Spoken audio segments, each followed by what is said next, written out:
Hello everyone. ఇవాళ మనతో పాటు ఉన్నారు creative director and political analyst Geetha Krishna గారు. వారితో మాట్లాడదాం. Hello sir. హాయ్.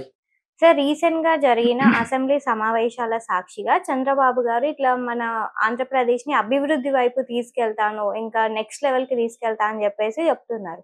సో దానిపైన మీ అభిప్రాయం? విజన్ డాక్యుమెంట్ ని ప్రొడ్యూస్ చేసే లాస్ట్ డేలో చంద్రబాబు నాయుడు గారు ఇప్పుడు ఒక విజృంభించి ఆఖరి వయసు కూడా పెరగడం వలన ఒక అభివృద్ధి కార్యక్రమం డెఫినెట్ గా విజయపథంలో నడిపించాలని wealthy Andhra Pradesh, healthy Andhra Pradesh, happy Andhra Pradesh ఈ మూడు నినాదాల మీద ఆయన బాగా మాట్లాడారు. ఆయన చేయగలడు కూడా. యాక్చువల్గా now I like him now because కాకపోతే ఇప్పుడు ప్రజలు ఏమని అడుగుతారంటే 6 ప్రామిస్లోనూ ఒకటేగా చేశారు, ఇంకా 2 చేయాలి కదా అని అడుగుతారు. అవి జస్ట్ రిమైండర్ అన్నమాట. మనం బట్ ఇచ్చేసేటప్పుడు అది చెప్పడం ఏంటికొని అనిపిస్తుంది, కానీ బట్ చెప్పాలి, చెప్ప తప్పదు. బట్ ఇప్పుడు నాకు చంద్రబాబు నాయుడు గారు ఇది తీసుకోవడం అనేది ఇనిషియేషన్ తీసుకుని చాలా స్ఫూర్తిని నింపారు అందరిలోనూ. అమరావతిలో ఒక అన్నీ కూడా 3 yearsలో మన అసెంబ్లీలో ఉన్న ప్రతి ఎమ్మెల్యేకి మంచి క్వార్టర్స్ టవర్స్, ఎమ్మెల్యే టవర్స్ అని, తర్వాత ఇంకా చాలా అన్నీ కూడా 3 years పెట్టుకున్నాడు ఆయన. పోలవరం కూడా ఆల్మోస్ట్ 3.5 to 4 years పెట్టుకుని ఇది వెళ్ళిపోయి డెఫినెట్గా 100% పూర్తి చేస్తానని చాలా గట్టిగా అంటున్నారు. అసెంబ్లీలో ఉన్నారు కాబట్టి డెఫినెట్గా ఆయనకి ఆ ఫండ్స్ కూడా రావటం ఇవన్నీ కూడా ఆయన చూసుకుని డెఫినెట్గా మళ్ళీ ఐదోసారి మళ్ళీ నెక్స్ట్ కూడా నేనే సీఎం అవుతాను అని చాలా పాజిటివ్గా మాట్లాడు. యాక్చువల్గా ఆ వయసులో అలాగే మాట్లాడాలి. ఆయన హెల్దీ పర్సన్ కూడా. ఎందుకంటే మన ఓన్లీ ఏజ్ ఒకటి లెక్క చేయకపోతే ఆయన ప్రొద్దుటే 2 గంటలు లెగిసి అది ఆల్రెడీ 2-3 సార్లు చెప్పాను నేను యాక్చువల్గా.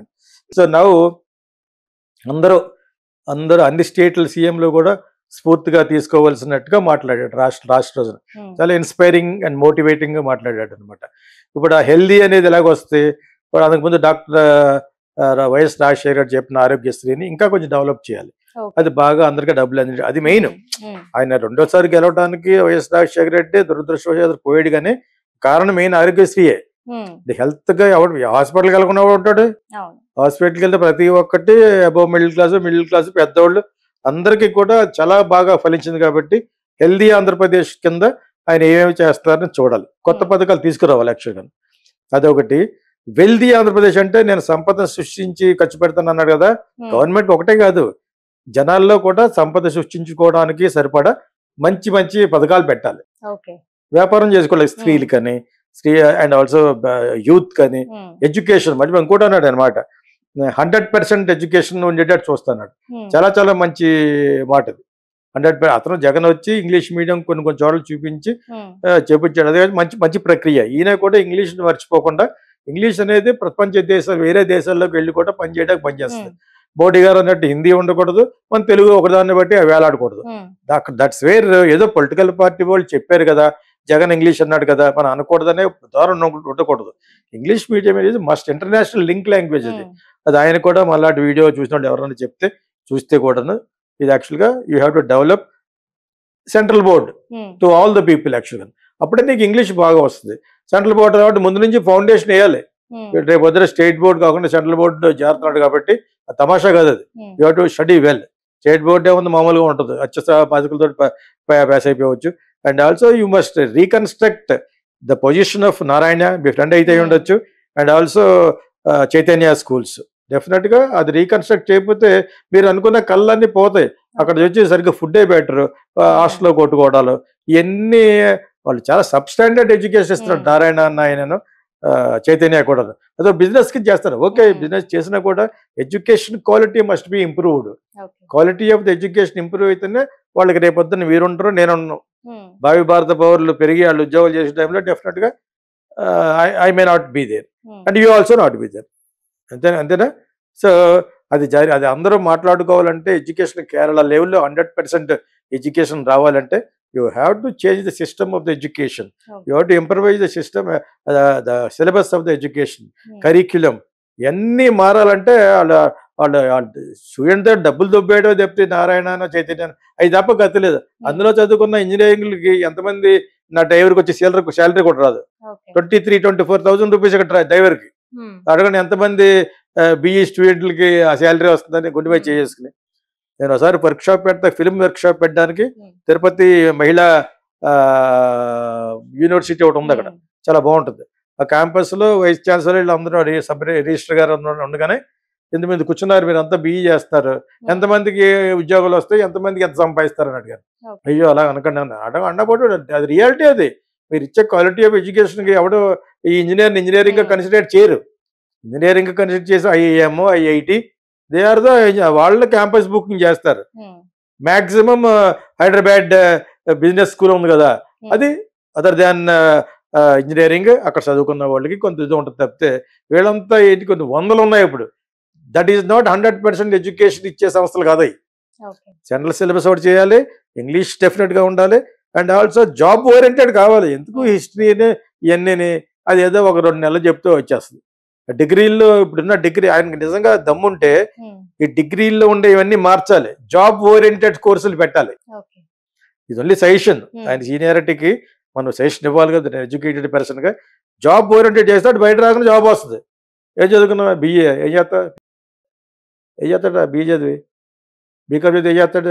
అకౌంట్ కూడా రాదు వాడికి. సో ఇది వేస్ట్ ఆఫ్ డిగ్రీసే. అదే డిగ్రీలో you cultivate, you impose job oriented courses. అందులో అడ్వర్టైజింగ్ పెట్టచ్చు, ఫిల్మ్ కూడా పెట్టచ్చు. కెరీర్ ఎక్కడ బాగుంటే అక్కడ వెళ్ళాలి, కానీ అక్కడ అది ఏమి లేకుండా ఊర్లో డిగ్రీ అనేది అసలు స్కాప్ చేయాలి. అసలు చంద్రబాబు నాయుడు గారు ఒక సెకండ్ థాట్ ఇచ్చి జగన్ కంటే బాగా చేయాలి. అక్కడ జగన్ ఎడ్యుకేషన్ వరకు బాగా చేశాడు, హెల్త్ వరకు బాగా చేశాడు, ముసలి వాళ్ళకి డబ్బులు వేయటం వరకు చాలా బాగా చేశాడు. ఓకే, పెన్షన్ అనేది, తర్వాత ఏమో వాలంటీర్ సిస్టమ్ అనేది. మీరు వాలంటీర్ సిస్టమ్కి అది 5 కాదు 10 ఇస్తా ఉన్నారు, అదే చేయలేకపోయారు. మీరు చేయలేకపోయినవి కూడా చెప్తేనే మీరు చేయగలగాలి. ముందు 6 ప్రామిసులు చేస్తే మీరు చెప్పిన హ్యాపీ, హెల్దీ ఆంధ్రప్రదేశ్ అన్నాడు ఆయన. వెల్దీ అంటే డబ్బులు ఉండేటట్టు, వెల్దీ ఆంధ్రప్రదేశ్. తర్వాత హ్యాపీ ఆంధ్రప్రదేశ్. అందరూ హ్యాపీగా ఉండాలంటే ముందు స్త్రీలు హ్యాపీగా ఉండాలి. But what ever it is, నేను మళ్ళీ చెప్తున్న సందర్భంగా మోడీ గారు ఇంకా పవర్ఫుల్గా ఉంటే రిజర్వేషన్ కట్ చేస్తారు. నేను అంతే, ఐఎమ్ ఫర్ రిజర్వేషన్స్ అగైనెస్ట్. మాదిగలందరికీ నో రిజర్వేషన్స్, అందరికీ ఇవ్వాలి, బిలో పావర్టీ లైన్ ఉన్న వాళ్ళకి. దీనికి కృషి చేయండి దయచేసి.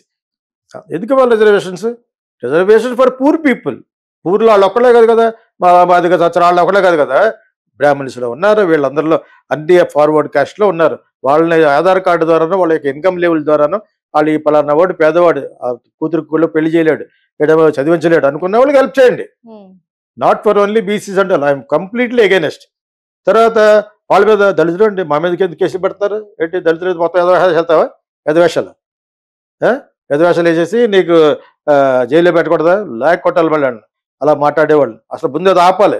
మోడీ గారి దగ్గర నాకు నచ్చింది అదే. మోడీ గారు నిజంగా చేయనిస్తే అన్ని రాష్ట్రాలు కానీ బయటకు వస్తే అది కట్ చేస్తారు. ఆ విధంగానే ఆర్టికల్ పట్టుకొచ్చారు అక్కడ మన దాన్ని కాశ్మీర్లో. మళ్ళీ వీళ్ళు వచ్చారు, మళ్ళీ మామూలు పాట అయిపోయింది. మోడీ గారు కొన్ని విషయాల్లో భారతదేశానికి చాలా చాలా అవసరం. ఇప్పుడు యాస్టీస్గా మన సీఎం చంద్రబాబు నాయుడు వీళ్ళంతా కూడా మోడీ గారి తరఫునే ఉన్నారు. ఆయనకే ఓటేశారు అక్కడ పార్లమెంట్లో. ఆయన చేత ఇవందరూ కలిసి చేస్తేనే వస్తుంది. వాళ్ళకి ఎగెనెస్ట్ చేసి వాళ్ళు అన్యాయం చేయమంటలేదు, మాదిగలకనే అందరితో పాటు చేయండి, వాళ్ళతో పాటు మిగతా పేదలకు కూడా. లేదు ఇప్పుడు కాంగ్రెస్ ఏమంటుంది, లేదు బీజేపీ వస్తే ఆ విధంగానే మనం క్యాంపెయిన్ చేశారు. మహారాష్ట్ర ఇవన్నీ ఉన్నాయి కదా, జార్ఖండ్ ఇవన్నీ ఎలా చేశారు, వాళ్ళు వస్తే రిజర్వేషన్ తీసేస్తారని వాళ్ళు ఎక్కడ అనలేదు యాక్చువల్గా. ఆ విధంగా కొన్ని సీట్లు పట్టుకొచ్చారు, అయినా కూడా ఆభాసపాలు అయ్యారు. బీజేపీ వచ్చేసింది తప్పిక మెజారిటీలో ఇన్ మహారాష్ట్ర. ఇలాగా ఉద్ధవ్ ఠాకరే వాళ్ళందరూ మనం గెలిచిన వాళ్ళందరినీ హోటల్లో పెట్టేద్దాం, లేదా దొబ్బేస్తారు వాళ్ళు అంత లేసి ఏంటి పట్టు ఆ కూటమి దొబ్బింది, వీళ్ళ కూటమి వచ్చేసింది. సో ఇది పొజిషన్ యాజిటీస్గా భారతదేశం పొజిషన్ కూడా కొంచెం చెప్పాలి కూడా చెప్పేశాను. But I like Chandrababu Naidu గారు నౌ ఆయన తీసుకున్న ఇనిషియేషన్ హృదయపూర్వకంగా ముందుకు వెళ్ళగలిగితే ఆంధ్రప్రదేశ్ బాగుంటుంది. అందులో మెయిన్ హెల్త్ వైఎస్ఆర్ చేసిన దాన్ని కంటే బాగా చేయగలగాలి. తర్వాత టు బి హ్యాపీ స్త్రీలకి వీళ్ళందరికీ డౌన్ ట్రాడన్ గా ఉన్న వాళ్ళకి లోన్స్ ఇచ్చి బిజినెస్ పెట్టించుకోవాలి, సెల్ఫ్ ఎంప్లాయ్మెంట్ కింద. ఓకే, అది డెఫినెట్ కావాలి. దానికి ఎవరు అపోజ్ చేస్తారు? నోబడీ. ఐ మళ్ళీ అపోజింగ్ రిజర్వేషన్స్. వాళ్ళ ఒకరికి ఇవ్వటం ఏంటి? పెదకోళ్ళు మాడుతూ ఉంటారు, ఎందుకు ఇవ్వాలి? నేను అంబేద్కర్ గురించి, అంబేద్కర్ మీ ఒక్కడి గురించి చెప్పాడు, పేదలకు ఇమ్మన్నాడు, మీ ఒక్కరికి డౌన్ ట్రాడన్కి ఇమ్మని చెప్పాడు. ఆయనకి కోట్లు పెట్టి విగ్రహాలు కట్టేసి నాన్ సెన్స్ అది. సో ఇప్పటికైనా రియలైజ్ అవ్వాలి ఈ విషయం. చంద్రబాబు నాయుడు తెలియదనా? తెలుసు. ఓట్ల కోసం ఇక అలా చేస్తూ ఉంటారు, అందరికీ తెలుసు. Still they act for voting, vote bank రాజకీయాలు చేస్తారు. ఐ హోప్ ఇప్పుడు పట్టుకు ఆయన కరెక్ట్ లైన్లో పడ్డాడు.